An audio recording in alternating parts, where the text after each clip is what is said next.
व जनहित हुंकार यात्रा लेकर प्रतापगढ़ पहुंचे हैं कद्दावर नेता स्वामी प्रसाद मौर्य। लोगों को जागरूक करने के मकसद से ये यात्रा निकाली गई है। और नेताजी, क्या है इस यात्रा का मकसद? देखिए, इस यात्रा का मकसद बहुत साफ है, नाम से ही स्पष्ट है। संविधान सम्मान एवं जनहित हुंकार यात्रा। आज संविधान की कसम खाने वाले देश के प्रधानमंत्री और मुख्यमंत्री जी संविधान की धज्जियां उड़ा रहे हैं। क्या संविधान खतरे में लग रहा है? संविधान को खत्म करने की कोशिश की जा रही है। जब भारतीय संविधान कहता है वर्ण, जाति, धर्म, लिंग, जन्म स्थान के आधार पर किसी के साथ भेदभाव नहीं किया जा सकता, तो हिंदू मुसलमान का एजेंडा क्यों? मस्जिद मंदिर का एजेंडा क्यों?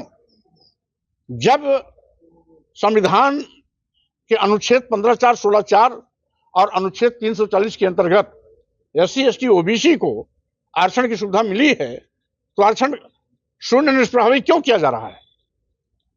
आज संविधान जो हमें अधिकार के रूप में दिया है, उन अधिकारों को कुचलने की कोशिश क्यों की जा रही है? इसका मतलब है आज देश का पूरा नौजवान बेरोजगारी का दंश झेल रहा है।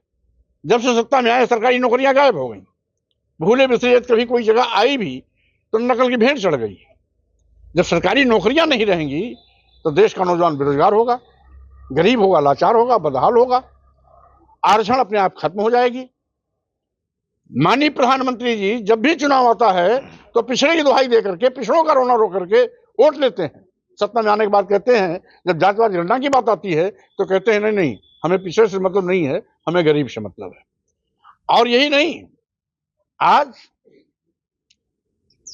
महंगाई आसमान पर है, आम लोगों का जीना दूभर हो गया है।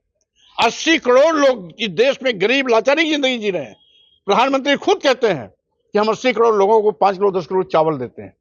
जिसकी जिंदगी 5 किलो 10 किलो चावल पे आके ठहर जाती है, क्या वो गरीब अमीर है? तो स्वाभाविक रूप से जब सरकार स्वीकारती है कि 80 करोड़ लोग 5 किलो 10 किलो चावल पर जिंदगी जी रहे हैं, इसका मतलब ये गरीबों का देश है, मजलूमों का देश है, लाचार बेबस लोगों का देश है। और कहते हैं हम विश्वगुरु बनने जा रहे हैं। 80 करोड़ लोग 5 किलो 10 किलो चावल के लिए लाइन लगाए हैं और ये विश्वगुरु बनने जा रहे हैं। आज मुख्य रूप से बेरोजगारी, महंगाई, गरीबी, महंगी शिक्षा, किसान समस्या, किसानों को लाभकारी मूल्य, न्यूनतम समर्थन मूल्य देने की बात करना, अस्पतालों से दवा का नदारद होना आदि पर चर्चा न हो, इसलिए लोगों को ध्यान भटकाने के लिए हिंदू, मुस्लिम और मस्जिद मंदिर की राग लापते हैं। इसके सिवाय कुछ नहीं। अभी एक भाजपा के नेता केतकी सिंह ने एक बयान दिया था कि मुसलमानों के लिए अलग से हॉस्पिटल। यह केवल दिमागी रूप से दिवालिये लोगों की बयानबाजी हो सकती है। हम समझते हैं इंसान पहले इंसान होता है, उसके बाद वो किसी धर्म, किसी जाति का होता है, लेकिन पैदा होते ही पैदाइशी वो इंसान होता है। इसलिए सभी इंसानों का मानक एक है। अगर हिंदू को भूख लगती है तो मुसलमान को भी भूख लगती है, ईसाई को भी भूख लगती है, बौद्ध, जैन, पारसी को भी भूख लगती है। अगर हमें सम्मान चाहिए तो दूसरों को भी सम्मान चाहिए। इसलिए इस तरीके से बेतुकी बातें करना भाजपा की आदत सी बन गई है। महाबोधि मंदिर बचाने के लिए, ब्राह्मणों से मुक्त कराने के लिए बुद्धिस्टों ने एक बड़ा आंदोलन शुरू किया है, जो UN तक मामला पहुंच गया और जंतर मंतर पे भी आंदोलन चल रहा है। क्या है ये पूरा मामला? स्वाभाविक रूप से ये सरासर गलत परंपरा की शुरुआत है। जब अयोध्या स्थित राम मंदिर ट्रस्ट में तथाकथित हिंदुओं के अलावा कोई भी बौद्ध, जैन, पारसी, ईसाई, मुस्लिम प्रतिनिधि नहीं है, तो बोध गया बौद्ध मठ के मन में ब्राह्मणी की एंट्री क्यों? इसका मतलब है जैसे पहले इन्होंने बौद्ध मंदिरों को एक एक करके हथिया करके हिंदू मठ में परिवर्तित किया, उसी प्रकार से इनकी गिद्ध दृष्टि बोध गया मंदिर मठ पर भी लगी है, वो कहीं ना कहीं इसको हथियाने की कोशिश कर रहे हैं और भाजपा सरकार भी उसमें सम्मिलित है। एक आखिरी सवाल, औरंगजेब को लेकर के बड़ी चर्चा चल रही है, औरंगजेब और शिवाजी को लेकर के भाजपा तुलना कर रही है। देखिए, सबसे पहले बात यह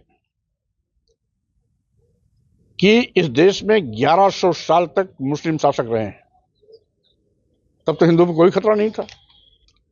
आज मोदी योगी जी के आने से हिंदू का खतरा कैसे हो गया? आज अपने को हिंदुओं का अलंबरदार कहने वाले लोग सत्ता के शीर्ष पर हैं, एक और मोदी जी हैं, दूसरी ओर योगी जी हैं। तो जब 1100 साल तक मुस्लिम शासकों के राज्य में हिंदू पर कोई खतरा नहीं था, तो मोदी योगी के युग में हिंदुओं पर खतरा अगर है तो लानत है माननीय प्रधानमंत्री पर, माननीय मुख्यमंत्री पर। इसलिए कोई खतरा नहीं है। यह केवल मूलभूत समस्याओं पर चर्चा न हो, बहस न हो, लोग सरकार से सवाल न करें, इसलिए लोगों के ध्यान भटकाने के लिए हिंदू मुस्लिम मस्जिद मंदिर केवल शिगुफा है, इसके अलावा कुछ नहीं। क्या औरंगजेब वास्तव में आक्रांता था?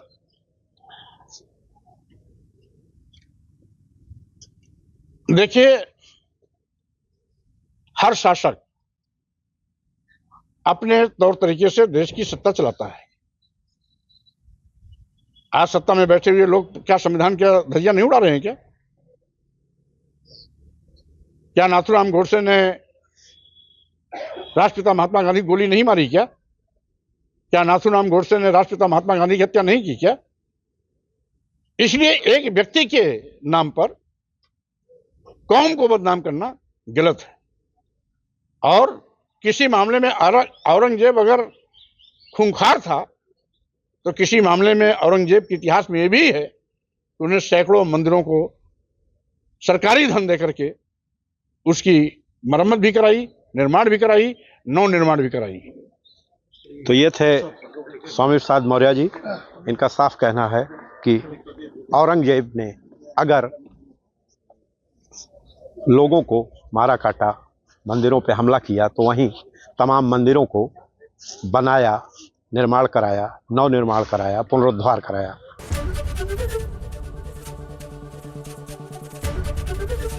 एबीपी गंगा, खबर आपकी, जुबान आपकी।